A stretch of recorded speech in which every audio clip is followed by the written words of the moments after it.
On today's show, your San Diego Padres made quite the splash right before the team got on the plane to Seoul for Dylan Cease, and everyone loves the trade. It's exciting. I liked it. But what is the version of this where it doesn't work out and it's a bad trade? I'm going to provide you that perspective because that's what I do out here. Let's get into it. You are Locked On Padres, your daily San Diego Padres podcast. Part of the Locked On Podcast Network, your team every day.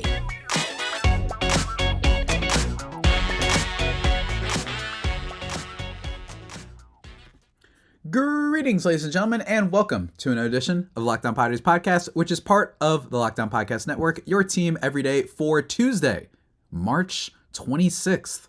As always, I'm your host with sometimes occasionally, but certainly not always the most, Javier Reyes. You may be familiar with my baseball-related work over at justbaseball.com, where I've got some cool projects coming up that are unannounced at this current time, but it should be this week, I think, maybe, possibly. As well as my writing on the Padres. You can check out my Padres season preview for this season over there if you're a fan of the written word, as well as other random baseball stuff. That's where you can find me in terms of my writing and stuff outside the podcast. And also at LO_Padres for the show account, at Javipeno for my personal account, JAVIIPENO. I need to get a little bit better with my intro and summarizing everything of who I am and where to follow me. I need to figure that out, but for now, y'all know what to do. You know what I mean? Today's episode, guys, we are playing devil's advocate on the Dylan Cease trade.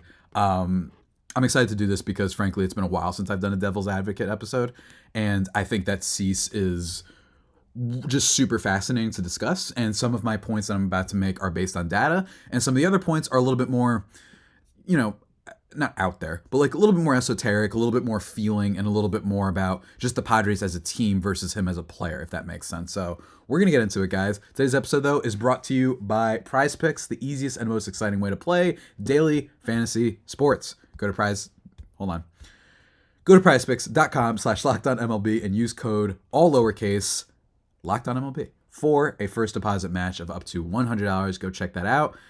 Let's get into it, folks. Let's get into it because this trade was big. For those who don't remember, the Padres gave up quite a lot. Jairo Iriarte, Samuel Zavala, Drew Thorpe, and Steven Wilson. So it was quite the haul. And we're going to talk about the haul they gave up in just a little bit. But first, let's just start with Cease himself.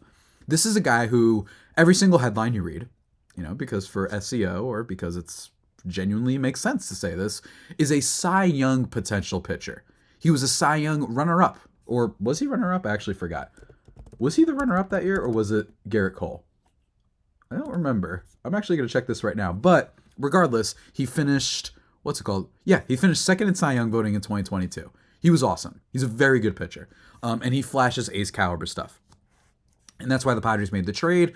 And look, again, I've been on the record about this. This ostensibly served as a return for Juan Soto, right? And it's a team that needed to mind its budget for this year. So on the surface level, don't get me wrong, it makes sense.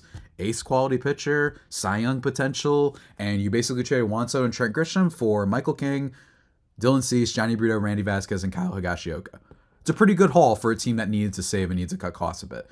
And in a way, if you didn't know that the Padres had to cut costs, that trade almost looks kind of fine, even without knowing that. You know what I mean? So that was good. But let's talk about the naysayers. Let's be a jerk for a second. So here's the thing. Fundamentally, Dylan Cease did have a bad ERA last year, and his expected ERA wasn't that much lower. 4.58 last year. He had a little bit higher of a home run fly ball rate, which might emphasize the ERA part, but even still, was also just a really erratic pitcher, which is always the case with Dylan Cease, which I think is something really important to point out. And probably the biggest red flag about this is that you are getting a pitcher that, while his strikeout stuff is genuinely some of the best in baseball, he's been notching over 200 Ks every single year for a few years now, if I'm not mistaken. I think 3 consecutive years in a row, he's had 200 plus strikeouts. He's had the availability, I think, which is one thing that would put him above Snell, is that he's just been a little bit more consistent with how often he's been pitching, and how deep he potentially goes into games. But the problem is that the walk rate's really high. 10.1% last year, 10.4% in the year he was really great, and 9.6% the year before that. That's really high. It's not as high as Blake Snell's was this past year, but it's a really high. He's a very erratic pitcher. 79 hitters walked in total last year, and that was the 6th most in Major League Baseball. So again, And there's going to be times when you watch this guy where he throws some garbage in the dirt. And when you're facing some better hitters, which I think he's going to face in this division, that could be a problem. Like when he's facing the Dodgers, what's that going to look like? Now, I know you might be saying, well, every pitcher's going to be scared. But still, if you're going to be giving up this much capital for a guy that's potentially an ace, then that's something to monitor. He's going to throw some really bad pitches. He'll also throw stuff that will appear on Pitching Ninja, the Twitter page. If you're unfamiliar with him, he loves posting great strikeouts. He's the pitching ninja. I mean, that's what he does. He loves pitching. So go check that out. But he's a very erratic, very wild pitcher who is almost like a Blake Snell light in that regard, right? And don't get me wrong, he's had multiple good years. I'd say he's actually had 3 good seasons, but he's very erratic, and he's the type of pitcher that if this Padres bullpen doesn't work out, and it's not a guarantee it works out, I'm optimistic about it, but this is a Padres bullpen that's been fully retooled with guys like Wandy Peralta, with guys like Yuki Matsui, Woo-Sak Go, Aniel De Los Santos, right? Like there's a lot of new faces in this bullpen. If they don't work out and this bullpen underperforms, this could be a guy that has those outings where, yeah, he maybe goes 4 strong innings, but it's only 4 innings and then you have to rely on your bullpen. Now that doesn't necessarily have something to do with him. That's more of the Padres team context. But again, a little bit of a wild pitcher and you will see it. This is not the type of pitcher where, yeah, he gets a bunch of walks there, but no, he struggled with fastball location, especially last year. That was a big thing with him. He could not locate his fastball as much. And at times, while Paddock, for those who remember Chris Paddock, our old buddy, who will be talked about on tomorrow's show, that was one of his problems, is that the fastball would elevate a little bit too much with him. And then as a result, hitters would just wait. And then they'd wait and wait and wait. And then as a result, they wouldn't worry about his changeup, which was his ace pitch. In the case of Dylan Cease, his ace pitch has been his slider, more or less. That's the pitch that he uses to put away batters most often. He changed up a little bit in terms of the percentages. Like slider was the thing that he threw the most in 2022, and then it became his 4-seamer that he threw the most in 2023. But nonetheless, the put away percentage, the whiff generator, is his slider. That's his best pitch. So still, that could be a problem, is that he is very erratic for all those reasons I just mentioned. Could hit into the bullpen, could be inconsistent, and we'll have to see, again, walks is a problem because walks, unlike hits and stuff, that will affect your FIP, your field independent pitching, because that has nothing to do with the defense around you, even if the Padres have an electric defense behind him and just fundamentally are a better team. That's still something to keep an eye on. So even with the great defense, the guy might still have a problem there. So that's worth talking about. But there's more. There's more. Cease, it wasn't just that, let's say he got unlucky. The BABIP was a lot higher last year. It was a 300 to 260 difference, right? 260 BABIP the year before, and then like 300 the year after, right? So he was a little bit unlucky there. To be specific, 260 BABIP in 2022, and then 2023, 330. So that's a little bit high, so that should come down a little bit. But with the walks and all that stuff, and then most importantly, like I said, the velocity did go down on his fastball, and he had location issues. It was the greatest difference from a velocity standpoint he'd had in a few years. So it's not like he went down by 0.1%. Or on the other side, if he increased by 0.3% on the velocity, or 0.8 miles per hour, I should say, on the velocity. It's the largest single change he's had by 1.2 miles per hour since the 2020 stretch, from 2020 to 2021, which is when, by the way, he started like blowing up a little bit and people were like, oh, this guy might have good swing and miss stuff. So I'm just saying, 95.6 last year, that's a big difference enough to at least say, what if this is a guy who, at the age he is, which granted is not super old, but you know how pitchers can be sometimes, at age 28, is beginning a little bit of a descent, and maybe the fastball is going to go down. And for a pitcher like him, who his thing is striking guys out, that's a problem. This isn't as much of a problem with someone like Joe Musgrove, because he's not using velocity necessarily to kill all of his opposing pitchers and get strikeouts. So that's a negative, and it's something to keep an eye on. But there's more, ladies and gentlemen. We're going to get into more data and whatnot in just a little bit. But before we do that, folks, before we continue this devil's advocate play of mine, I want to talk to you about our good friends over at Prize Picks. Folks, here's the thing. Season may be over for football. Maybe your bracket's over. Well, guess what, guys? Prize Picks is the largest daily fantasy sports platform in North America and the easiest and most exciting way to play DFS. It's just you against the numbers. So don't worry about like pros that you have to compete against. You know what I mean? It's not like you're facing gambling master of the world, whatever username he has, where I don't really know. I don't follow it as much. But instead of having to watch thousands of other, players in competition, including pros and sharks. You pick more than or less than on 2 to 6 player stat projections, and then you can just watch those winnings roll right in. Did you pick Luis Campusano in that Soul series? You would have known. If you're part of the Campusano hive, you should have known it was coming. And he had a good series, including going, what was it? What did he get? 3 hits in the second game? I forgot what it was, but he did rip 2 doubles. So shouts to him. And again, you can win up to 100 times your money on Prize Picks with as little as 4 correct picks. And also you can play against some of the celebrities they've got on there. Meek Mill, Sugar Sean O'Malley. They've got that under the Community Plays promo tab. You can check that out as well. Conference tournaments are there. There's even injury insurance. So that your entries stay in play even if one of your players gets injured. So that's really cool. Don't have to worry about that annoying, injury bug luck to not go in your favor. Check this out, guys. It's really fantastic. Download the app today and use code LOCKEDONMLB for a first deposit match up to $100. And of course, if you're listening to this podcast, man, you got to check out them Padres players. I'm telling you, lineup might be good this year, man. So go check that out. It is highly encouraged, ladies and gentlemen, for you to check this out. Pick more, pick less. It's that easy. With Prize Picks, ladies and gentlemen. And again, Locked On MLB for a first deposit match up to $100 with Prize Picks.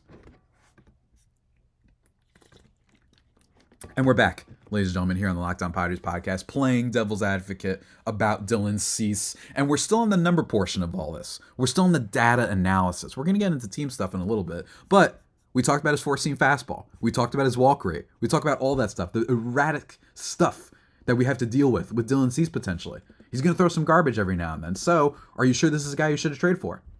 Well, I've got more for you. Little tiny thing here. His knuckle curve, which is kind of his...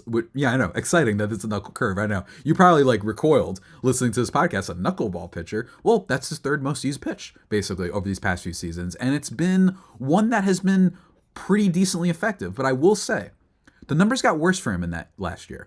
And could this be a result of maybe his fastball not working and then it was a little bit of a house of cards? Maybe that's how pitchers work. I'm not a superstar expert. I'm not pitching ninja. But maybe it was a little bit of a house of cards where people started hitting the fastball a little bit better and maybe even hitting the slider a little bit better. So as a result, the knuckle curve wasn't working as much. But I did find it interesting that last year, opponents batted .298 against his knuckle curve, which he threw 15.2% of the time. And the expected batting average was also high at .292. Whereas the year before, .253 batting average against it, expected batting average of .215. So it's just something to keep an eye on, that his third most used pitch for a guy who we're expecting to be an ace. And if you're expecting ace caliber stuff, they usually have more than 2 pitches that can work for them. And Cease does usually throw 4. He kind of got rid of his sinker, which I think was also interesting, but granted, he barely used it. Same thing for his changeup. It's mostly 3 pitches that he relies on: 4-seamer, slider, knuckle curve. And one of those got worse last year. And another one, on top of getting worse, dropped in velocity. So those are some red flags, right? Another thing, lefties killed him last year. Lefties slugged .461 off of him last year. So depending on the team that they're facing, depending on, say, if this is a team that wants to make a run, lefty hitters might kill this guy. And that's totally possible and not necessarily something that I expect will get better, even if you're on the high side of the Dylan Cease trade. So that's just stuff to throw out there. Again, these things can change, though. Don't get me wrong. These things can change. We'll have to see how he works with Ruben Niebla. But again, lack of control. Your third most used pitch has been hit a little bit. And if you're wondering, was 2022 an outlier for the knuckle curve? No. In 2021, when he was good as well, opponents hit 200 against it with a 153 expected batting average. So it got significantly worse last year. And that's worth bringing up when it's the third most used pitch for a guy who's supposed to be an ace, right? I will say one benefit, slider was basically unhittable in 2022. That's why he almost won the Cy Young. 128 opponent batting average. Wasn't that much better. 216 against it last year. So that was one positive. But even still, fastball velo, all these things I'm talking about are some red flags to keep an eye on when you're watching the games. Maybe you're keeping up on Baseball Savant, checking those little recaps and StatCast things and saying, okay, what does this mean? What can I glean from these starts? Should I be looking at this? I would say, yeah, you should look at some of this and say, well, if the fastball velocity dips at all, or if you see it maybe not go back up to what it was in 2022, then yeah, these could be a problem. And especially same thing with the knuckle curve. But we'll have to see, because who knows with working with Padres pitching coaches and stuff, whether or not maybe they tell him to bring back the sinker for all I know. Unlikely, but we'll have to see. But even if that were the case, even if you're someone who believes in Niebla and company, remember that they did this trade late.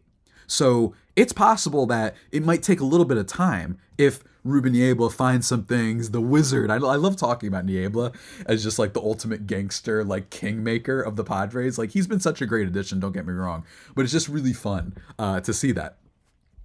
And my thing would be, hey, look, they traded for him late. I imagine they're working with him now, but didn't get that full spring training with the team. And I think that that's worth pointing out.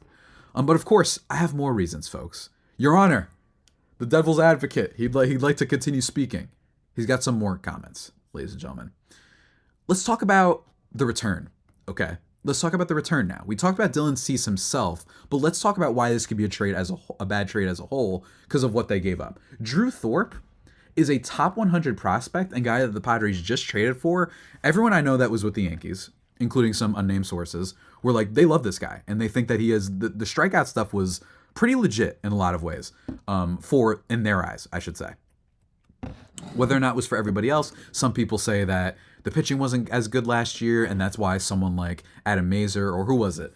Was it Adam Mazur last year? Like, just really thrived in the minors, right? They say that there was some really bad pitching out in the minors last year. That's possible. But Drew Thorpe, there seems to be a little bit of a floor. So this is a team, the Padres, that have struggled with depth for a while, especially with, just having guys that can contribute at times, obviously infamously in 2021, the Jake Arrieta, Vincent Velasquez signings, just showing you how desperate they were. Even last year when they got Rich Hill as part of the Ji-Man Choi trade, I assume that trade was mostly about Ji-Man Choi, but even still, Rich Hill came in because you probably needed someone to throw innings. And for a team that was trying to make the playoffs, not just rebuild and not just get through the year, that's a problem. So keep that in mind that this is a pitcher who was potentially going to contribute this year along with Robbie Snelling. Both of these guys might have come up and be impact performers almost immediately. I'm not saying that Drew Thorpe is like a top level Grayson Rodriguez, who else? Clayton Kershaw when he was coming up, Madison Bumgarner when he was coming up, that type of pitcher, George Kirby, frankly, any of those young guys on the Mariners. That's not what I'm saying. What I'm saying is you gave up legitimate assets here. You didn't sneak this whatsoever. And Drew Thorpe, while he doesn't throw hard, he just finds ways to get Ks. So that could be something pointing out. Jairo Iriarte. Iriarte is a guy that I don't think he necessarily was a starter that you could look forward to, but I think he could have been an impact guy this year. This year, because of his velocity seeing an uptick, dazzling in spring training a bit, and just impressing people in the minors, by all accounts, he could have been a high-impact reliever. And this is a team, again, I know that there's a lot of turnover with the bullpen, but there's not a guarantee, right? So if you have this guy as backup for your bullpen, in case a Matsui doesn't work out, in case a Santos doesn't work out, in case, Pedro Avila doesn't work out and he's not good as a starter or a reliever, then you had this other guy in Iriarte to be able to call up, have under your control at his young age, and potentially just really be awesome for the beginning. What if Robert Suarez isn't very good? That's a problem.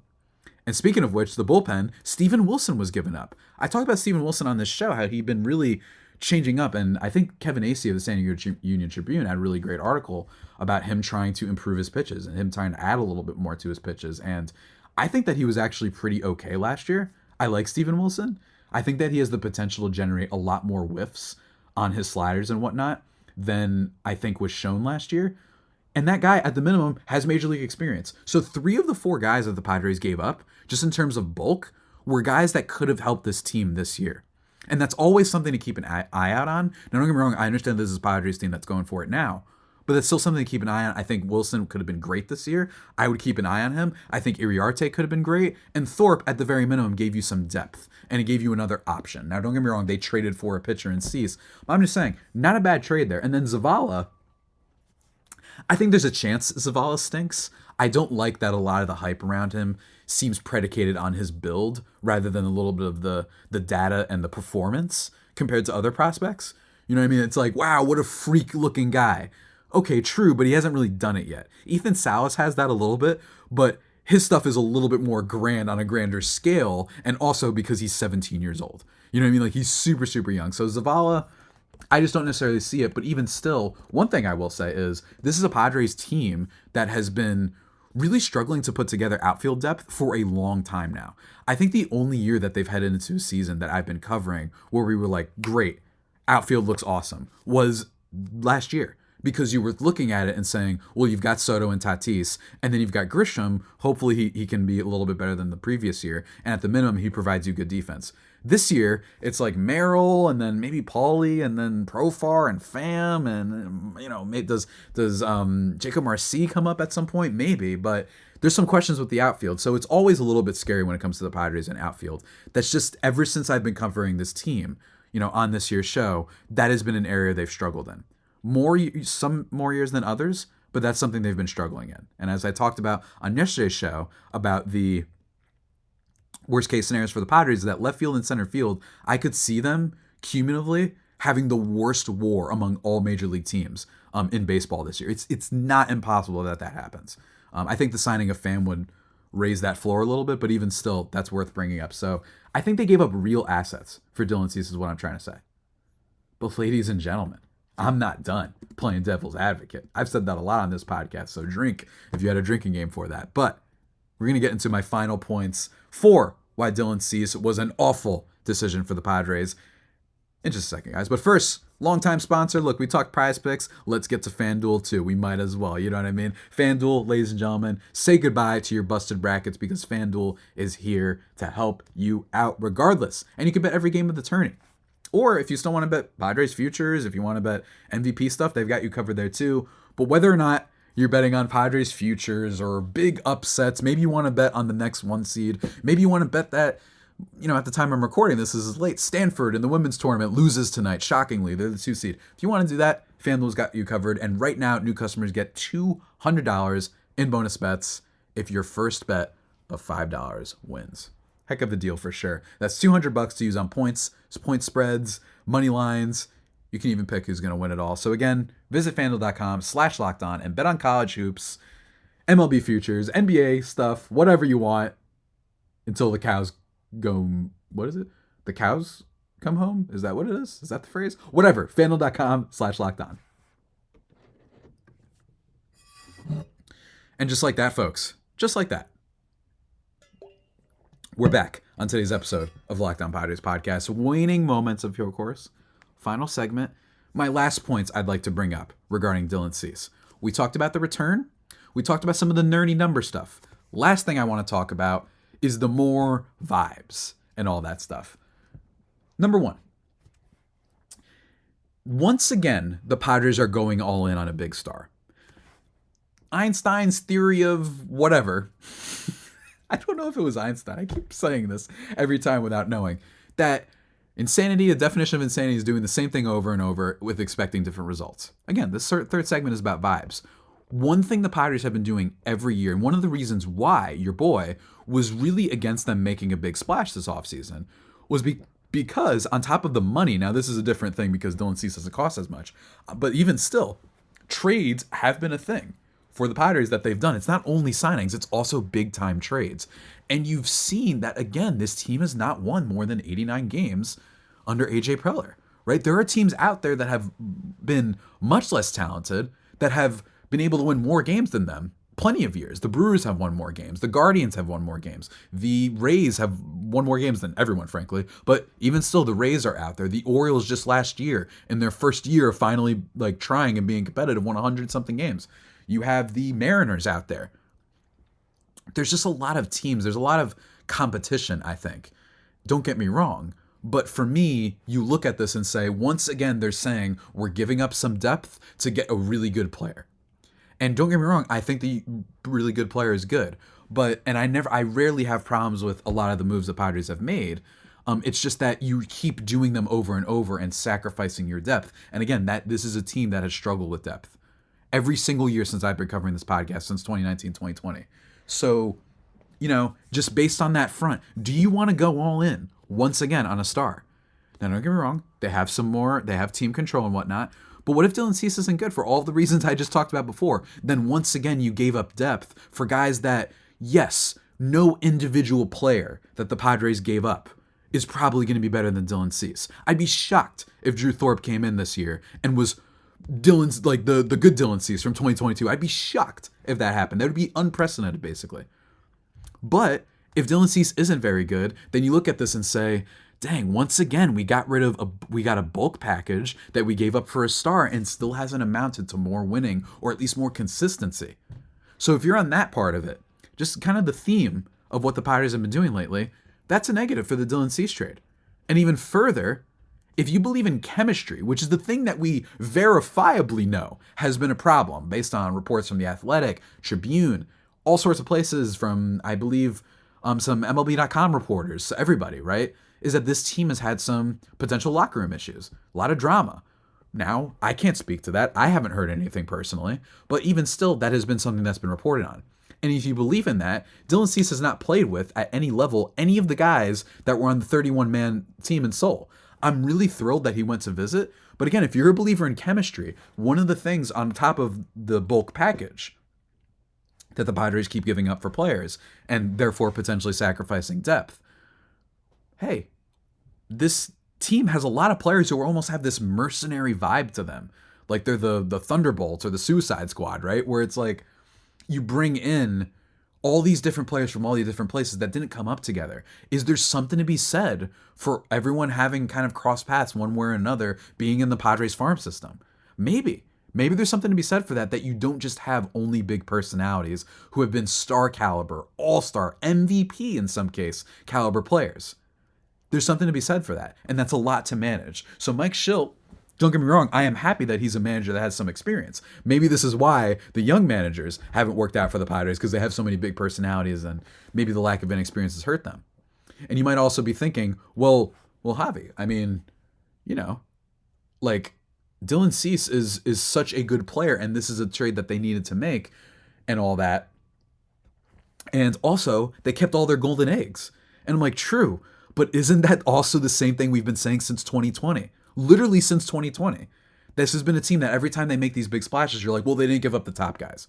And then what ends up happening? They end up giving up the top guys, or the top guys don't turn out that very well, or the all-stars underperform, et cetera, et cetera. You know what I mean? 2020, Mike Clevenger. Hey, they didn't give up any of their best guys. Yu Darvish and Blake Snell. Hey, they didn't give up their best guys. Juan Soto's the only trade they've made where I think everyone in the moment was like, yeah, they gave up some of their best guys. But other than that, that's the issue here. So if you are a believer in just the vibes and just wondering, maybe we should just be like running with it and then seeing what happens. Let's see what we have as a team. Maybe that's a negative. Again, no one on the 31-man team. So I'm glad that Cease went. That's really cool. Maybe get acclimated to the rest of the guys. I understand that baseball is a fraternity in a lot of ways, so everybody is probably familiar. But they didn't play with Dylan Cease. So combining all of what I've said, that's my devil's advocate approach to Dylan Cease on the Padres for this year. Erratic pitcher, all the walks, 79 hitters walks, 6th most in Major League Baseball, throwing some garbage on the mound. Fastball velocity went down. He had locations issues with it as well. His knuckle curve, his 3rd most used pitch, got hit much worse than in 2022 and 2021. Lefties slugged a lot off of him. I think that the return could have been pretty great. This is the potential downside. And then, of course, what I just discussed, which is the vibes. The vibes of, once again, going all in on big-time players instead of building through your farm, building with the smaller moves. And that's what they did for a lot of this offseason.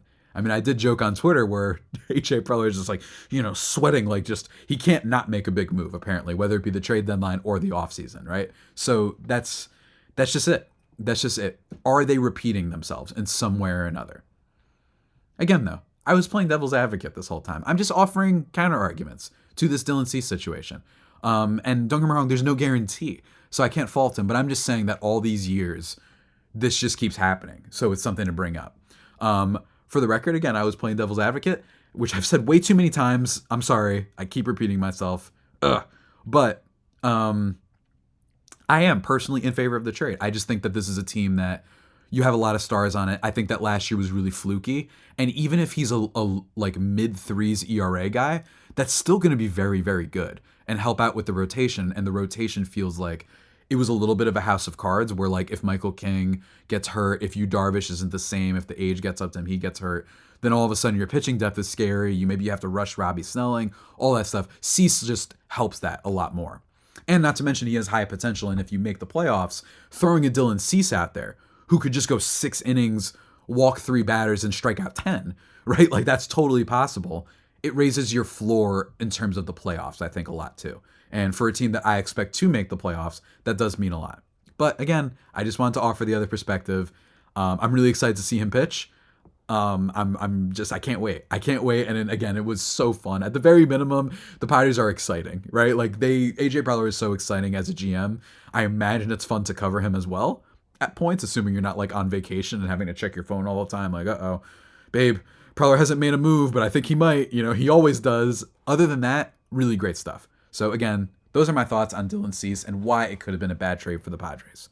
And speaking of trades, guys, for the rest of this week, remember, tomorrow's episode, we are discussing AJ Preller's resume of big-time trades, talking about them because, one, it'll just be fun, and whether or not that goes to my point about always going in on big stars and why that hasn't always panned out, and whether or not it will tell us something about how this trade may go, if history is going to repeat itself or not so. Doing that tomorrow, and then Thursday, preview of this of this Giants series with Locked On Giants host Ben Kaspic. That should be fun. And Friday, a game recap. That about does it for today's edition of Locked On Padres podcast, the only pod that may be better than the Padres themselves. Remember to subscribe to the podcast wherever you get your podcasts from, at Javi on Twitter for my own personal account, and then at @LO_Padres for the show, and then Locked On Padres on YouTube to see the new do, man. Go check that out. It feels great. I just love rubbing my hair sometimes. Until next time, though, stay safe, and of course, stay faithful. My Fire Faithful homies, take care.